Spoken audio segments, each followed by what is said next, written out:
ជំរាបសួរថ្ងៃនេះខ្ញុំមានវីដេអូថ្មីមួយទៀតហើយមកចែករំលែកដែលនៅក្នុងវីដេអូនេះខ្ញុំនឹងបង្ហាញរបៀបនៅក្នុងការទាញយកឯកសារដែលមាននៅក្នុងកម្មវិធី Canva នៅក្នុងទម្រង់ជា file .docx ឬក៏យើងហៅឲ្យងាយថាជា file Word បាទដែលនៅពេលដែលយើង download ទៅវានឹង support ជាមួយនឹងកម្មវិធី Microsoft Word នៅលើ computer របស់យើង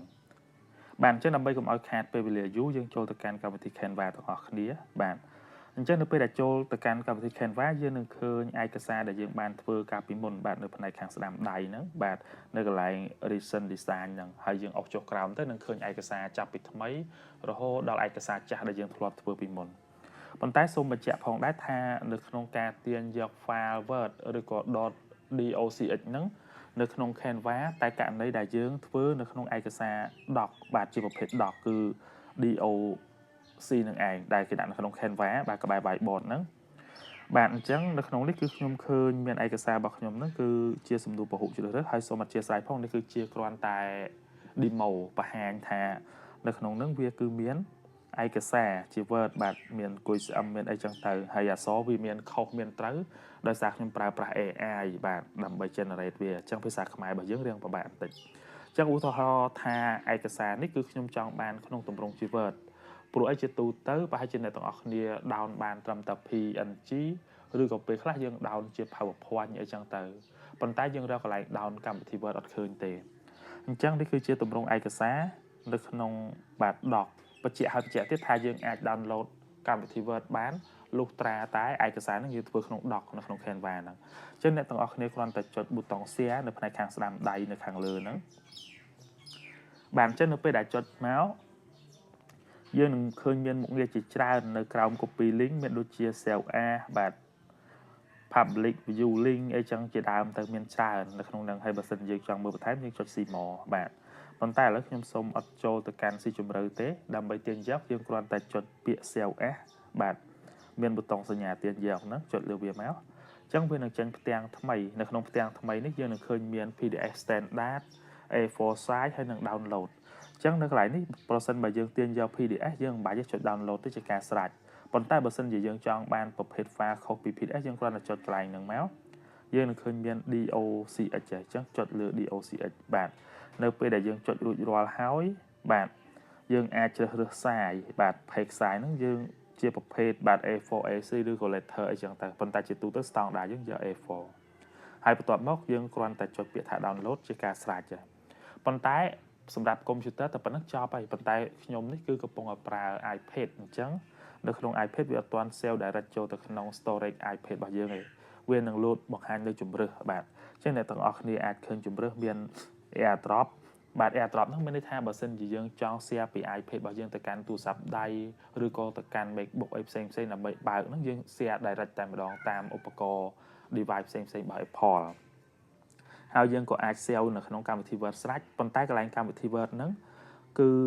បានសម្រាប់តែ iPad ឬក៏ទូរស័ព្ទយើងដែល download Word ហើយស្រេចទេទើបយើងអាច download ហើយបញ្ចូលទៅក្នុងនឹងបានបើយើងអត់ទាន់បាន download ក៏ទាញអត់បានដែរ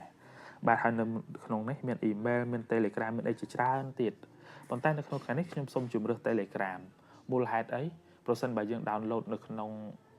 iPad ឬក៏ iPhone របស់យើងក៏អ្នកទាំងអស់គ្នាពិបាកនៅក្នុងការ copy ឯកសារហ្នឹងចេញដែរដូច្នេះយើង save វាដាក់ក្នុង Telegram តែម្ដងអញ្ចឹងចុចលើ Telegram មួយ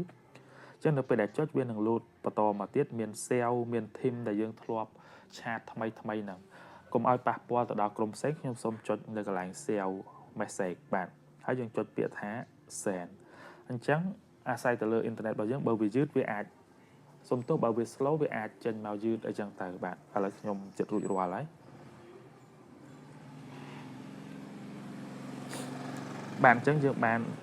រួចរាល់ហើយ complete ហើយអញ្ចឹងយើងចូលទៅកាន់ Telegram របស់យើងមកហើយយើងចូល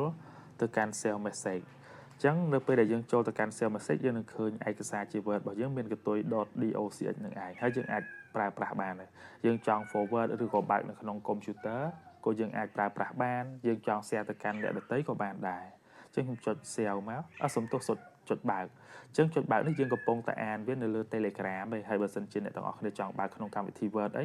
ចុចសញ្ញាលេខបូកនេះមកហើយយើង